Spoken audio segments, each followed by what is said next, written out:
Deus amado, Deus poderoso, único e verdadeiro Deus vivo, nós te glorificamos por esta hora, ó Deus, por este momento precioso, por esta oportunidade, em que aqui viemos, ó Deus, em busca do conhecimento, em busca do esclarecimento, e sabemos que assim podemos contar com o Senhor.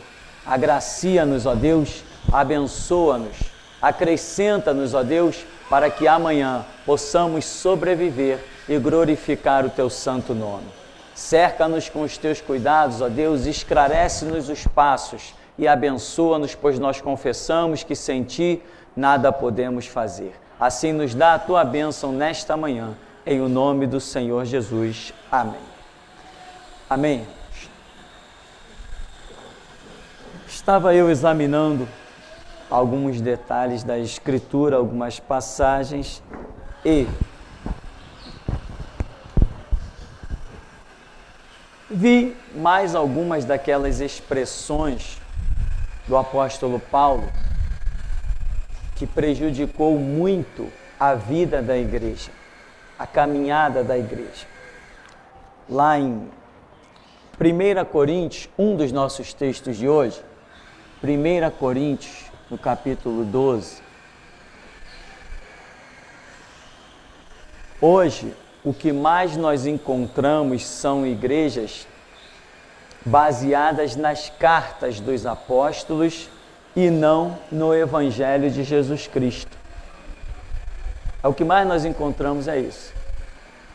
E essas doutrinas, esses conceitos, eles acabaram destruindo a vida espiritual de pessoas, destruindo a vida espiritual dos filhos, aniquilando ministérios, porque as pessoas aprenderam a olhar para a Bíblia simplesmente como a palavra de Deus e não souberam fazer a diferença deste livro como registros de Deus.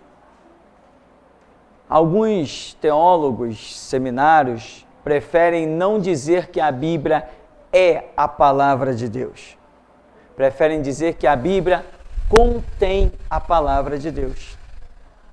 Por quê? A Bíblia é a palavra de Deus, mas eu estou vendo homens fazerem atrocidades e até acreditando ser em nome de Deus. Eu vejo, por exemplo, Davi, um servo de Deus com aquelas atitudes. Alguém poderia dizer assim, não, a Bíblia é a palavra de Deus. Se Davi fez, eu posso fazer também. E por aí vai. Lá está o diabo falando na Bíblia. Então, alguns teólogos, alguns centros de estudos bíblicos preferiram declarar, e isso gerou polêmica, gerou problemas que não era para gerar. Gerou muita discussão, gerou muito seminário, muita palestra, muita crítica e muito apoio. Gerou uma verdadeira guerra quando declarou-se que a Bíblia não é a palavra de Deus. A Bíblia contém a palavra de Deus. Então, o que nós vemos? Vemos Paulo escrevendo, e quando Paulo às vezes diz assim, quanto a isso eu não tenho mandamento do Senhor, muitas vezes ele dizia, não tenho mandamento do Senhor. Mas é isso. Então, quer dizer, se Paulo está dizendo que não tem mandamento do Senhor e está escrevendo, dizendo que não tem mandamento do Senhor, aquilo que Paulo está escrevendo é a palavra de Deus? Se ele mesmo está dizendo, eu não tenho mandamento do Senhor, mas a minha posição é essa, então é a posição de Paulo, não é a posição de Deus. Aí eu chego aqui e digo assim, não, a Bíblia é a palavra de Deus. Se a Bíblia é a palavra de Deus, significa que eu tenho que aceitar tudo que está aqui. Ou seja, Romanos 13, que diz que a igreja deve se submeter às autoridades do mundo, eu teria que aceitar. Mas não é esta a realidade. Então, eu acredito que nós já, de uma forma prática e não didática, não especificando o que é, o que contém, mas de uma forma prática, nós temos vivido, nós na restauração, vivido isto, de que a Bíblia contém a palavra de Deus. Por quê? Nós vemos Davi mandando contar o censo. Aí um escritor diz que Davi foi incitado por Deus a contar o censo. Aí o outro escritor diz que não. Davi foi incitado pelo diabo a contar o censo. Ora, mas a Bíblia é a palavra de Deus, eu estou me deparando com uma contradição. Um escritor está dizendo uma coisa e o outro está dizendo outra. Ou seja, na verdade, a Bíblia contém a palavra de Deus. Eu tenho que examinar essa biblioteca de 66 livros e descobrir a verdade de cada um deles, de cada contexto, de cada cenário. Aqui, então, a partir do verso 28,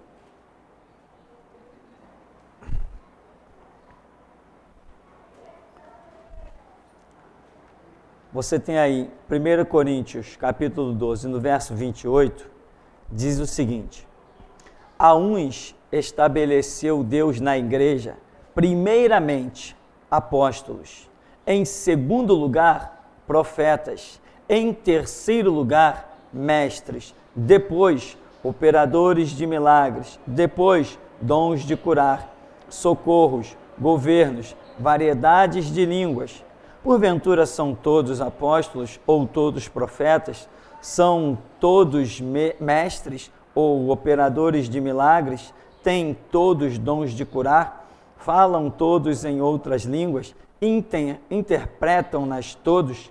Entretanto, procurai com zelo os melhores dons. O que eu quero primeiro de tudo lembrar? Irmão, nós estamos falando de Paulo escrevendo para uma igreja, a igreja de Corinto. Corinto, segundo dizem os historiadores, uma igreja fundada pelo próprio apóstolo Paulo. Irmão, se você quer conhecer uma igreja problemática e que eu chego ao ponto de declarar que nem igreja não era, é a igreja de Corinto. Essa é uma igreja problemática. Paulo mesmo diz, eu tenho ouvido aí que no meio de vocês tem coisa tão horripilante que nem no meio dos ímpios acontece. De um filho possuir a mulher do seu próprio pai. Isso é igreja? Isso não é igreja. Paulo conta cada coisa a respeito daquela igreja que ele fundou, que eu não posso considerar aquilo igreja de jeito nenhum. Não são atitudes de igreja aquilo que Paulo descreve lá. É a igreja problemática, é a igreja de Corinto, fundada pelo apóstolo Paulo. E por que essa igreja, eu me pergunto, era tão problemática? Talvez porque o seu fundador não tivesse base suficiente para deixar para eles.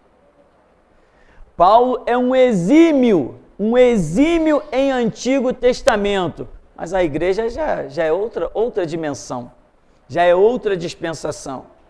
Então, as bases do Antigo Testamento não prestam para fundar a igreja, para edificar a igreja, para desenvolver a igreja. Então, o que Paulo tinha da sua grande instrução aos pés de Gamaliel, não vai ser o suficiente para manter de pé a igreja. Nós estamos diante da igreja mais problemática de todos os tempos, que é, ou foi, a igreja de Corinto.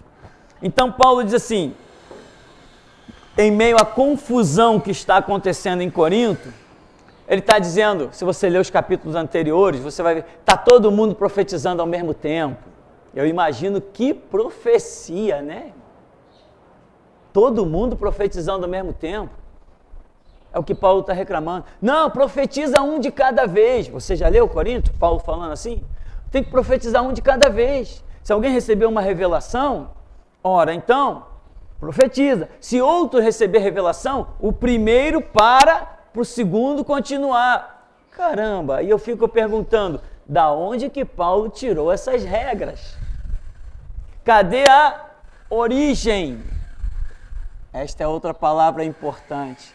Cadê a origem das regras do apóstolo Paulo para a igreja de Corinto? Cá entre nós, irmão. Deus não é Deus de confusão. Como é que Deus vai dar profecia ao mesmo tempo para 5, 6 pessoas? Ou seja, tinha gente profetizando mentirosamente. Porque Deus não faz isso. Deus não vai me entregar aqui uma profecia e ao mesmo tempo entregar ao irmão Reinaldo lá atrás outra profecia e estou eu aqui profetizando e está o Reinaldo lá profetizando. Nós conseguimos ouvir duas mensagens ao mesmo tempo? Deus faria isso? Não. Se estou eu aqui profetizando e ele lá profetizando, ele profetiza uma coisa e eu profetizo outra coisa, não está na cara que um de nós dois é um mentiroso? Até os dois. Mas que tudo isso é verdade? Não, não é verdade. E Paulo está querendo instruir nisso. Não, eu quero que todos profetizeis, mas não é para profetizar ao mesmo tempo, porque a igreja está todo mundo dando uma de profeta, ou seja, eu imagino uma dessas assembleias populares, né? Um bando de gente falso profeta. E Paulo parte de cima dessa base corrompida e mentirosa, porque se tem um monte de gente profetizando ao mesmo tempo dentro da igreja, isso não é profecia, isso é mentira, engano, é gente querendo aparecer. Paulo parte dessa base corrompida, de destroços, e começa a querer dar instrução em cima do que não existe, em cima do que não tem fundamento de verdade. E aí aqui ele diz assim, ele vai tentando instruir. Veja bem, a base de Corinto é uma base de mentira. Essa é a base de mentira. Em cima desta base de um monte de coisa turbulenta e mentirosa, Paulo quer levar instrução. Ao invés dele dizer simplesmente, vocês aí tomem vergonha na cara, se arrependam dos seus pecados, se convertam e vai buscar o Senhor. Não. Ele parte de uma base de turbulências na igreja de Corinto e ele quer levar instrução, ele quer arrumar uma casa que não existe, não tem como arrumar.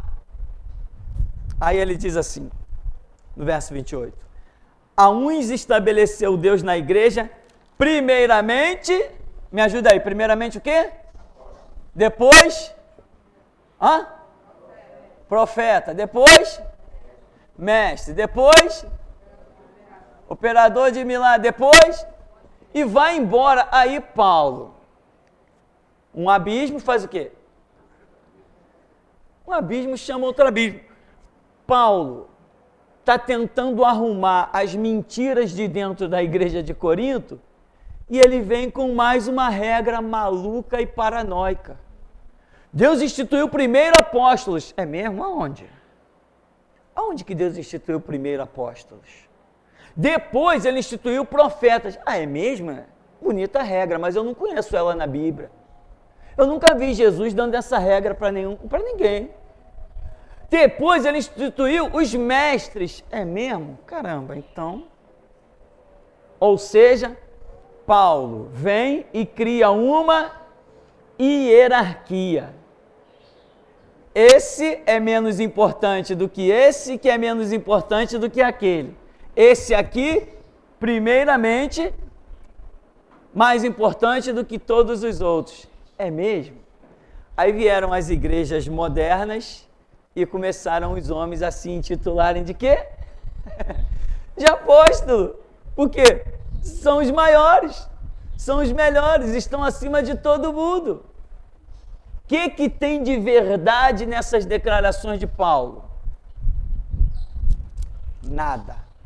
Absolutamente nada. Porque ele está partindo de uma base corrompida, que são as mentiras que estão ocorrendo em Corinto, e está tentando arrumar estas mentiras. Vai dar em quê? Ele tinha que simplesmente cancelar, ignorar tudo aquilo e recomeçar tudo de novo. Vocês querem Deus? Então vamos para o beabá. Não. Ele parte de uma igreja totalmente confusa, problemática, que eu não posso nem ver aquilo como igreja. Uma igreja que todo mundo grita para profetizar. Uma igreja que todo mundo está inventando língua estranha. Para mim é isso que eles estão fazendo. Uma loucura, uma gritaria, todo mundo querendo dizer que é cheio do Espírito Santo, por causa das doutrinas erradas que tinha desde os tempos antigos. Então eles fazem o que? Eles estão fingindo que falam língua estranha. Aí toda a igreja é aquela gritaria. Eu já vi muito disso dentro das Assembleias de Deus. Irmão, se você não fala língua estranha, você não tem o Espírito Santo. Então pode deixar que eu arranje uma. Pode deixar que eu arranje uma língua estranha. Fecha aquela janela para mim, por favor. Pode deixar que eu arranje uma língua estranha rapidinho para mim poder dizer que sou cheio do Espírito Santo. Aí Paulo dá essa listinha, só de cá. Dá essa listinha e ele diz assim, no verso 31, entretanto, procurai com zelo os melhores dons. Olha a besteira que o apóstolo Paulo fala. Olha a besteira. Ele diz assim, vocês devem procurar, né? Por quê? Com zelo os melhores dons. Por quê? Tem mais um problema na igreja de Corinto, quando você lê a carta, você vai detectar tudo isso. Tinha gente dizendo que falava mais língua que o outro. Isso é igreja, irmão? Tinha gente que dizia que era mais espiritual, porque foi evangelizado por Paulo. Outros diziam que eram mais espiritual porque foi evangelizado por Pedro. Os outros diziam que era mais espiritual porque foi evangelizado por Apolo. Eu quero perguntar, isso era igreja? Isso aqui tinha que ser implodido e recomeçar tudo de novo. Isso não é igreja. Em Corinto não tem uma igreja, irmão. Essas coisas acontecendo dentro da igreja, disputa de espiritualidade. Não, eu falo língua durante 5 minutos. Falo mais do que você. Se você só fala 4,5. Não, você fala uma língua e de repente você parou. Eu não, eu falo língua o culto todo. Caramba, isso é uma igreja? Nós não estamos diante de uma igreja. A igreja de Corinto não é uma igreja. Aí as pessoas me criticam. Examina, tem que examinar a Escritura.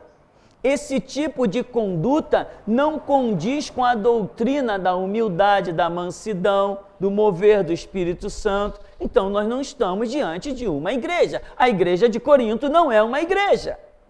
Ou será que essa gente que disputa dom espiritual, eu falo mais língua que você. Jesus vai dizer assim para ele, vinde bendito de meu Pai. É verdade, você fala muita língua estranha.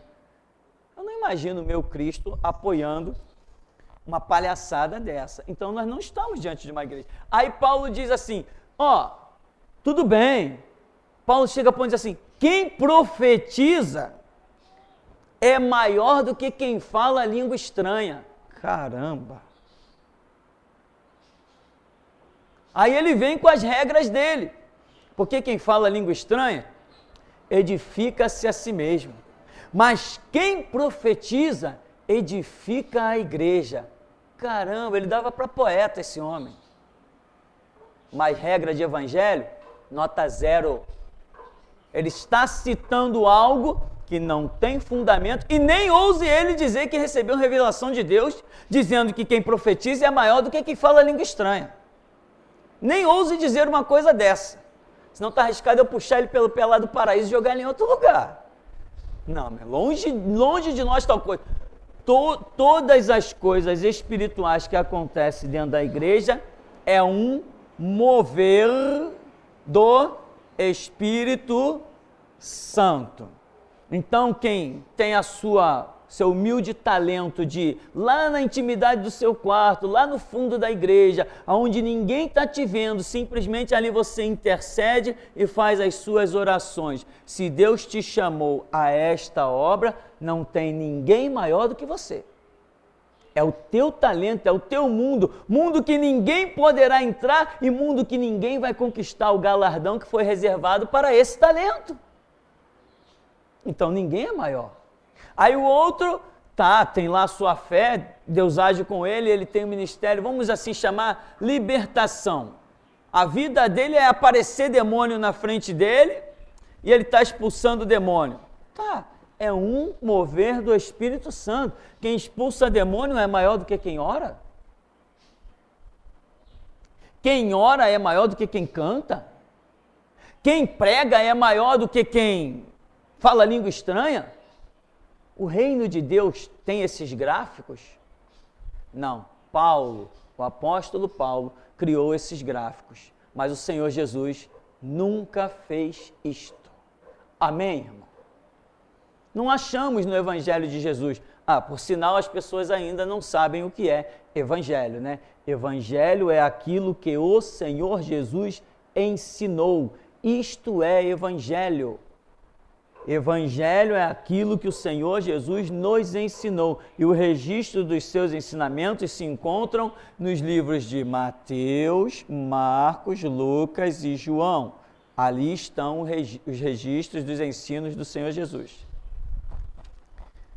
Aí Paulo diz, procurai com zelo os melhores dons. Opa, quer dizer que os dons virão à minha vida mediante a minha procura por eles especificamente. E a parábola que o Senhor Jesus contou, dizendo que Deus repartiu os talentos a cada um segundo a sua própria capacidade. Quem é que nos dá o talento para trabalharmos na seara? É o Senhor. Não adianta eu dizer, quero ser profeta. Porque Deus é quem diz, isso a Bíblia é clara, Deus é quem diz, eu te constituí por profeta, ou eu te constituí por levita, ou eu te constituí por sacerdote. Não é isso que a Bíblia mostra? Deus chamando e as pessoas até dizendo, eu não quero, e Deus dizendo, não, é isso aí que eu tenho para você. E Deus força a barra até a pessoa se tornar aquilo que ele quer, ou é aquilo ou não tem mais nada. Jeremias não deu desculpa, mas Senhor, eu sou a criança. Não, não vem com desculpa. Antes da madre eu te conheci, te santifiquei, é para isso que eu te chamei. Moisés disse, mas eu sou gago, eu sou isso. Moisés, nem que eu levante o teu irmão para falar no teu lugar, mas você vai ser para ele que nem Deus, você é o homem. Amém, irmão?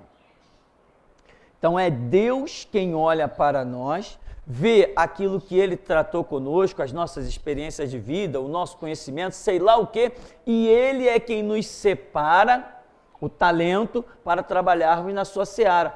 Paulo coloca como se não fosse assim. Paulo coloca dizendo assim, procurai com zelo os melhores dons, porque tem aquela bagunça lá na igreja de Corinto, de um se achando melhor do que o outro. Aí ele diz, procurem o melhor dom, como se eu dissesse assim, não, o que é melhor? Deixa eu ver. Bom, ele falou que tem uma lista aqui, né, apóstolo, profeta, mestre, qual é ser melhor? Então é ser apóstolo. Então eu vou buscar ser apóstolo. Isso funcionaria? Mas de jeito nenhum. De jeito nenhum, fora da realidade. Fora da realidade. Sem contar que a palavra apóstolo apenas significa enviado. Só isso. E todos nós, de uma ou de outra maneira, somos enviados do Senhor. O que os apóstolos fizeram naquela época, o grande movimento que eles fizeram, não é porque eles tinham o título de apóstolo, de enviado. É por causa dos talentos que eles receberam. Eles podiam não se chamar apóstolos, podiam se chamar apenas Pedro, Paulo, Tiago, João. O resultado seria o mesmo, ou não seria? Então, essa hierarquia que Paulo criou, esses títulos que nunca foram realidade na igreja do tempo da graça, tudo isso hoje tem destruído muitas pessoas, tem ajudado a aguçar o orgulho de muita gente. Então, procurai com zelo os melhores dons. Uma vez eu estava numa igreja, eu lembro muito bem disso, e um pastor, homem de Deus, profeta, homem de Deus, tremendo, na época, e ele fez uma pergunta para os jovens, nós ali, eu estava com meus 20 e poucos anos, e vários jovens, e ele fez a pergunta, o que você pretende ser na obra de Deus?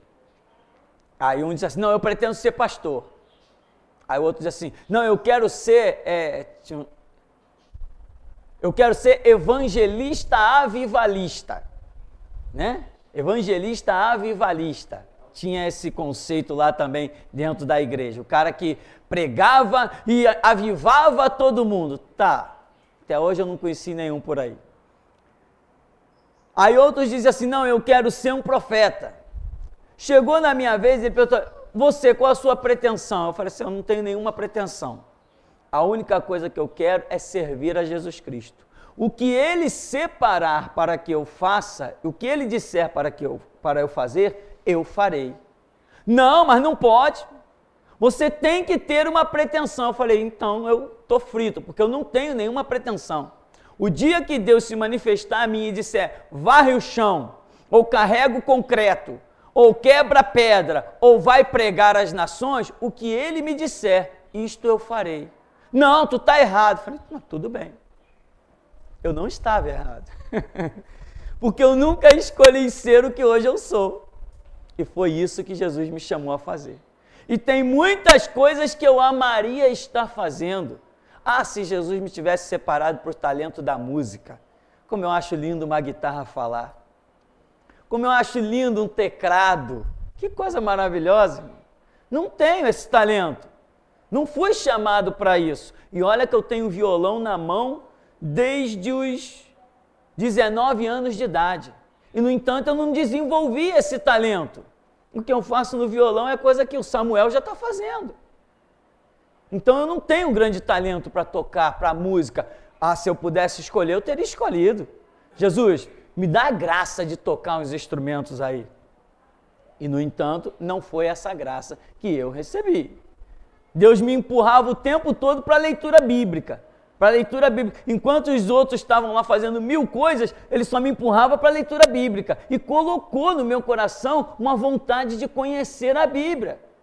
E até que chegou o ponto, depois, aos 33 anos de idade, em que ele disse, agora, vai para tal lugar e funda a minha igreja. E lá fui eu. Depois de certo tempo, ele vem e muda a dispensação e diz assim, é restauração. Eu falei, o que é isso? Quando as mensagens começaram a mudar, eu entendi o que era restauração. Aí eu te pergunto, eu escolher esse caminho espinhoso e contraditório da restauração? Nem pensar. Se eu tivesse que escolher, eu escolheria qualquer coisa, menos esse. Então eu não acredito que eu parta em busca de um dom e que vou alcançá-lo. Eu não acredito nisso. Eu só acredito que nós alcançamos dons espirituais quando eles já estão no projeto de Deus para a nossa vida. E Ele nos impele a isso. E nós temos condições de dizer sim ou dizer não. Podemos ser engolidos por um peixe e lá ficar para sempre, ou podemos ser engolidos por um peixe, nos arrependermos de ter dito não para o Senhor e o peixe nos jogar em Nínive, jogar em qualquer canto. Tudo são os projetos. Agora, o que Paulo diz aqui, irmão, não faz parte da minha doutrina com Cristo. Procurai com zelo os melhores dons. Para mim não existe melhor dom. Tudo que o Espírito Santo me der, este para mim é o melhor. A minha mãe varria uma igreja de Nova Vida que teve um tempo aqui, eu ajudei até na fundação dessa igreja. A minha mãe varria essa igreja. Todo mundo que ia lá varrer essa igreja, estipulava preço para o pastor, cobrava, etc, etc. A minha mãe chegava e dizia, não pastor, deixa comigo, eu varro a igreja. Minha mãe já é uma coroa, né? Ia varrer aquela igreja. Quando a minha mãe, sem cobrar nada, varria a igreja, que o pastor chegava no dia de culto, depois da minha mãe ter varrido aquela igreja, ele abria as portas e as janelas da igreja e ele ficava que nem uma criança boba, admirando a limpeza. E ele dizia assim, muita gente já limpou essa igreja, mas eu não sei o que você faz. Ninguém limpa essa igreja como você. Ele dizia que ele via tudo brilhar, ele via as ondas do brilho, ele sentia o perfume, ele ficava, sabe? Então, meu irmão, esse é um talento? Será que esse era um talento que estava na mão da minha mãe? Limpar a igreja? Ela sentiu prazer de limpar a igreja, prazer, alegria. Então, quando você está sendo impelido por Deus e você começa a encontrar o prazer e a alegria, mesmo naquilo que antes você poderia ter dito não, mesmo naquilo que você poderia ter dito não, mas a graça de Deus vai te fortalecer, esse é o caminho que Deus está te mostrando. Só que tem pessoas que acham que o caminho que Deus as está apontando é um caminho de pouco reconhecimento, é um caminho de humilhação, é um caminho que não tem exaltação, ninguém vai falar no meu nome. Não, se eu ficar fazendo esses trabalhos para a igreja, ninguém vai mencionar o meu nome lá na frente. Como eu vi isso dentro de igreja batista, irmão? Dentro das igrejas batistas, isso aí era uma coisa... As pessoas gostavam de ser citadas. Olha, nós temos o nosso fulano de tal, diretor do evangelismo. Tem o nosso tesoureiro, que é o fulano de tal. Nós temos o que organiza o culto nos lares, que é o fulano de tal. As pessoas gostavam de ser citadas.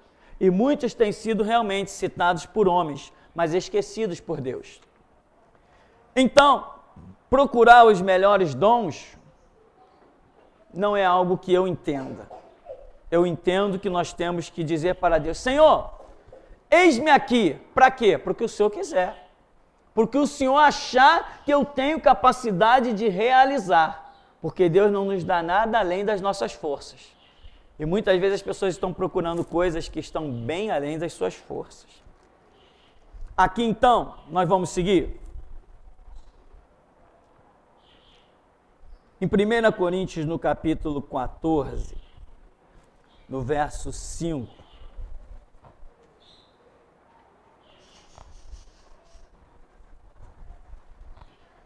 diz assim: eu quisera que vós todos falasseis em outras línguas, muito mais, porém, que profetizasseis, pois quem profetiza é superior ao que fala em outras línguas, salvo se as interpretar, para que a igreja receba edificação. Caramba, é o que eu estou falando, irmão, por isso que eu coloquei essa palavra aqui, origem. Quando o Senhor Jesus está na cruz, ele diz assim: Pai, está consumado, terminou a obra. Ele foi, ressuscitou e disse: ide por todo mundo, pregar o evangelho a toda criatura. Na cruz, Jesus ainda não disse: ide por todo mundo e pregai o evangelho a toda criatura. Embora ele tenha dito: Pai, está consumada a obra que me deste a fazer, ele não autorizou até ali que os seus discípulos fossem por todo mundo pregar o evangelho. Porque ainda precisava um detalhezinho. Qual era o detalhe? A ressurreição de Cristo ao terceiro dia.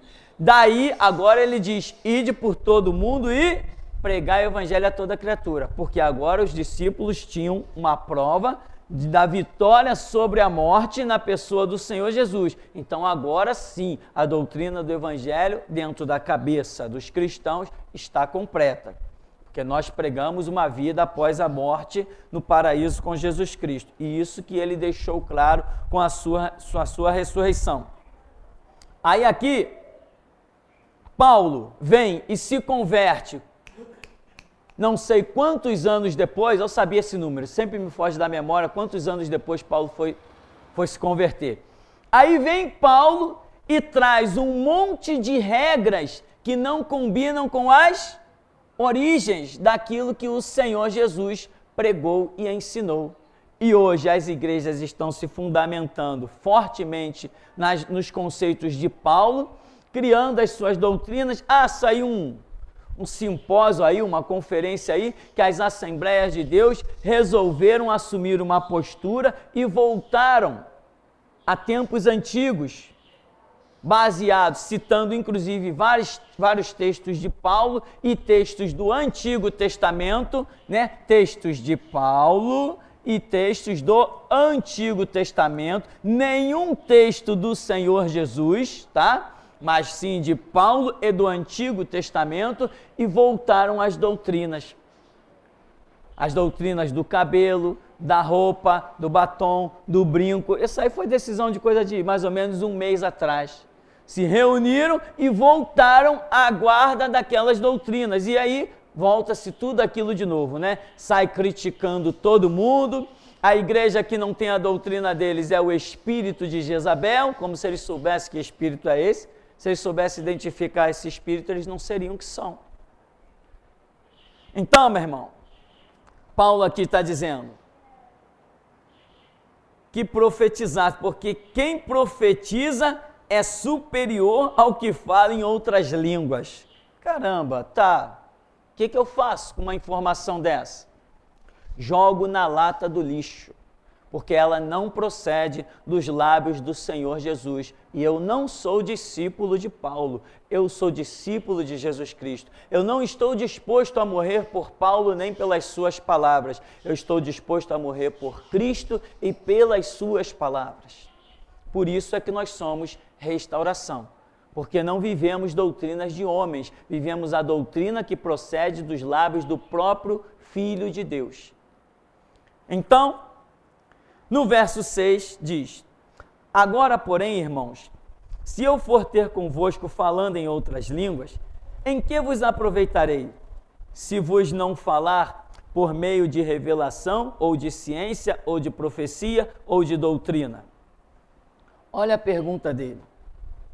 Agora, irmãos, se eu for ter convosco falando em outras línguas, não só nesse texto, mas em várias outras passagens de Coríntios, Paulo dá o entender que o falar línguas estranhas é algo que esteja no domínio do homem. Outro absurdo. Nenhum dom espiritual está no nosso domínio. Ele é um talento que está em nós, mas está no domínio do Espírito Santo. Tanto que a Bíblia, a palavra de Deus está em nós, não está em nós? Eu te pergunto, você tem domínio sobre essa palavra? Se você acha que tem, eu vou te dizer uma coisa, você não tem domínio sobre o conhecimento bíblico que está em você. Pode anotar isso, meu irmão, porque um dia você vai descobrir essa verdade. Você não tem domínio sobre o conhecimento bíblico que está em você. Lá em Efésios, Paulo, quando descreve a armadura de Deus, ele fala algo poderoso, que é bem condizente com o Evangelho. Quando ele diz assim, a espada do Espírito, que é a palavra de Deus. O Senhor Jesus falou sobre isso, sobre o Espírito Santo vir e nos guiar em toda a verdade. E a verdade é a palavra. Aí Paulo diz assim, a espada do Espírito, que é a palavra de Deus. Aí quando você analisa, se a espada do Espírito é a palavra de Deus, então, de quem é a espada? O Espírito aí é o Espírito com letra maiúscula, o Espírito Santo, né? A quem pertence a espada? Ao Espírito Santo.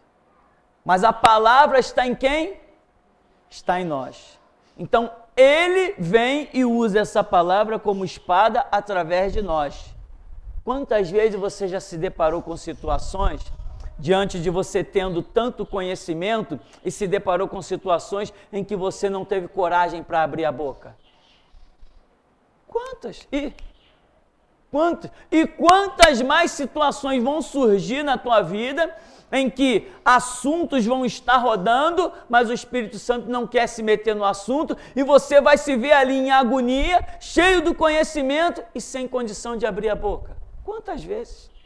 Está provado então, pelas experiências dessas que eu e você já tivemos, está provado que nós não temos domínio nem sobre a palavra a respeito da qual temos conhecimento, porque ela é um talento espiritual e nós não temos domínio sobre nenhum talento espiritual.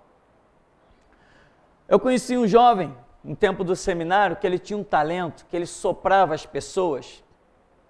Ele sentia uma unção, a unção vinha sobre ele e ele sabia que podia soprar. Ele soprava, ele fazia assim. Quando ele soprava, as pessoas caíam tudo pelo poder de Deus, soprando. Um talento tremendo. E ali, quando as pessoas caíam, aconteciam libertações, aconteciam curas de traumas, coisas poderosas. Então, o que ele fez? Um dia lá veio o talento sobre ele. No começo, quando ele estava recebendo isso, ele sentiu o sinal de Deus, sentiu a unção. Ele começou a soprar dentro da igreja. Foi aquela coisa, a igreja pequena, mas 15 pessoas, foi aquela maravilha. Por causa desse mover, no culto seguinte, a igreja estava transbordando. As pessoas ouviram aquilo e ficou transbordando a igreja. Aí ele, no meio do culto, sem sentir a unção, sem sentir o mover do Espírito, sem sentir o toque de que aquele talento ia entrar em ação, começou a soprar no microfone, até cansar, não caiu ninguém. E aprendeu a lição, que os talentos que estão em nós não nos pertencem, eles são ministrados pelo Espírito Santo. Então, quando Paulo diz aqui, se eu for aí falando em outras línguas, dá a entender que ele ia fazer exatamente o que os palhaços de Corinto estavam fazendo. Imitando uma língua, sei lá, falando sei lá qualquer coisa, enrolando a língua e parecendo que era um talento espiritual. Não. Nós só falamos língua estranha, ou seja lá qualquer que seja o talento espiritual, ele só se manifesta quando há um propósito nos planejamentos do Espírito Santo. Eu não consigo falar língua estranha a hora que eu quero. Aliás, que na minha cabeça eu já começo a me sentir ridículo só de pensar numa coisa dessa. Mas quando vem a unção, o toque em que o Espírito Santo quer mover aquela situação, aí é diferente mesmo. Aí é totalmente diferente. Por que nós começamos a pregar a palavra de Deus e de repente nós dizemos assim, basta, até aqui nos ajudou o Senhor? Como? Por quê? Às vezes a pregação leva 30, 20 minutos, 15, 40, 50, 1 hora. Como é que a gente sabe a hora de começar uma pregação e terminar? Se tudo que a gente prega não está escrito em papel nenhum, não tem script, eu não posso dizer, vou falar disso, daquilo outro e depois vou encerrar a pregação. Pelo menos aqui não tem isso, pelo menos comigo não acontece isso. Como é que nós começamos uma pregação, ela se desenvolve e a gente termina? Como que isso acontece? Isto é um sinal que Deus nos tem dado. Começamos a pregar e quando é hora de parar a pregação, aquele sinal some. Some, tipo assim, acabou. O Espírito Santo diz assim, ó, o que eu tinha para falar eu já falei. Se tu quiser continuar é contigo, problema é teu. E aí a gente reconhece, opa, se ele se foi é melhor eu ir também. Amém, irmão? Então, os dons espirituais não estão no nosso domínio, isso é uma ilusão. Você já viu pessoas batendo no peito dizendo assim, eu sou profeta. Ah, é mesmo? Então profetiza que eu quero ver. Você é usado por Deus como um profeta, mas você não detém o espírito da profecia. É Ele que te domina e te usa na hora que você bem quiser. Então Paulo coloca a coisa como se os dons espirituais eu pudesse escolher o que eu quero, como se eu pudesse usar o talento de Deus na hora que eu bem quisesse. Nada disso é realidade. Isso é tudo é ilusão de poder que até nós cristãos já desenvolvemos dentro das igrejas. Nós temos ainda uns textos para correr. 1 Coríntios, ainda no capítulo 14,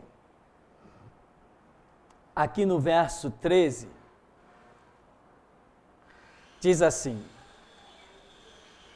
1 Coríntios 14, 13, diz assim, pelo que o que fala em outra língua deve orar para que a possa interpretar. Quer dizer, é regra de Paulo, né?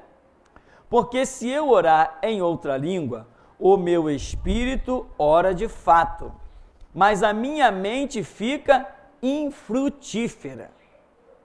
Que farei, pois? Orarei com o espírito, mas também orarei com a mente. Cantarei com o espírito, mas também cantarei com a mente. E se tu bendisseres apenas em espírito, como dirá um indouto o amém depois da tua ação de graças? Visto que não entende o que dizes, porque tu, de fato, dás bem as graças, mas o outro não é edificado. Dou graças a Deus porque falo em outras línguas mais do que todos vós. Contudo, prefiro falar na igreja 5 palavras com o meu entendimento para instruir outros, a falar 10.000 palavras em outras línguas. Não, eu não vou dizer para você arrancar esse texto da sua Bíblia, não. Mas vou dizer para você, meu irmão, que ele só presta para exame, não presta para a doutrina do Evangelho de Jesus Cristo. O que nós acabamos de ler aqui é um verdadeiro lixo. O que nós acabamos de ler aqui é um verdadeiro lixo, não tem fundamento nenhum. Não, porque se eu orar em espírito, eu também tenho que orar com a minha mente, com o meu entendimento. Caramba, como que ele conseguiu fazer essa separação? Aonde que qualquer ser humano consegue fazer essa separação? Como se eu pudesse tratar uma coisa em espírito, né? Existem 1000 interpretações para essa colocação que nós cristãos temos. Em espírito e com a minha consciência. Isso não tem fundamento em lugar nenhum. Isto não é doutrina bíblica. Isso não faz parte da doutrina do Evangelho. Isso não tem lógica, não tem razão de existir uma declaração dessa. Ele diz assim, depois ele ainda diz assim, eu prefiro falar na igreja 5 palavras com o meu entendimento para instruir os outros do que falar 10.000 palavras em outra língua. No caso aqui, outra língua que ele está se referindo são as línguas estranhas, o mover do Espírito Santo que nós bem sabemos existir. Ou seja, como se também isso estivesse no meu domínio. Se existe um talento de Deus em mim, meu amigo, eu vou usar ele, ou melhor, o Espírito Santo vai usá-lo na hora que ele bem quiser, que ele bem entender. Eu não tenho escolha. Eu não posso dizer, não, hoje eu não vou falar língua estranha na igreja e ponto final. Não vou falar. Hoje eu vou falar só em português. Acabou a história. Eu não posso decidir isso. O mover é do Espírito. A igreja é um órgão espiritual. Ela não está no meu domínio. O que vai acontecer em cada estudo, o que vai acontecer em cada culto, o que vai ser dito, eu não tenho conhecimento do que vai ser dito em cada seminário, o que vai ser pregado em cada culto, o que Deus vai fazer no meio de cada louvor, como Deus vai dirigir a oração de cada um. Eu não tenho domínio sobre isso. Não existe domínio sobre isso. E Paulo está colocando os talentos espirituais debaixo de domínios humanos. Isso é absurdo. E esse texto aqui, de 1 Coríntios capítulo 14, do verso 13 até o verso 19, meu irmão, nada do que Paulo diz aqui se acha nenhum fundamento nas Sagradas Escrituras. 1 Coríntios 14, 22 ao 25, nosso último texto de Coríntios a ser observado, do 22 ao 25 diz: de sorte que as línguas constituem um sinal não para os crentes, mas para os incrédulos. Mas a profecia não é para os incrédulos, e sim para os crentes. Bom, aí, só trazendo esse cara de volta do paraíso para ele explicar o que ele está querendo dizer. Não tem fundamento em nada. Olha o que ele está dizendo. De sorte que as línguas constituem um sinal não para os crentes. Tá. E aí depois ele diz, mas para os incrédulos. Ou seja, as línguas estranhas é um sinal para os incrédulos. Ou seja, se o incrédulo está no nosso meio e nos vê falar língua estranha, isso vai ser um sinal para ele. Eu absolutamente não sei em que isso vai servir de sinal para ninguém. Não sei absolutamente em que. Aí ele diz, e depois, mas a profecia não é para os incrédulos, e sim para os crentes. Não tem fundamento no que Paulo está dizendo.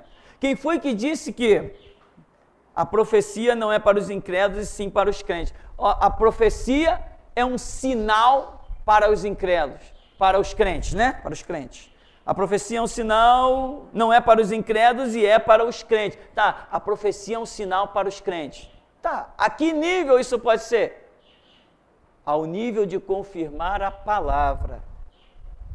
Mas a profecia nunca entra como um sinal absoluto. E se Paulo tinha a ideia de deixar para os crentes, os cristãos, a profecia como um sinal, ele pecou porque o seu ensinamento teria ficado pela metade. Agora, essa comparação de crente com incrédulo e jogando dom espiritual no meio, meu irmão, é mais uma coisa que nós não vemos nenhum fundamento. Para concluirmos, ele diz, se pois toda a igreja se reunir no mesmo lugar e todos se puserem a falar em outras línguas, no caso de entrarem indoutos ou incrédulos, não dirão porventura que estás loucos? Porém, se todos profetizarem e entrar algum incrédulo ou indouto, é ele por todos convencido e por todos julgado. Tornam-se-lhe manifestos os segredos do coração, e assim, prostrando-se com a face em terra, adorará a Deus, testemunhando que Deus está de fato no meio de vós. Só se for na cabeça dele.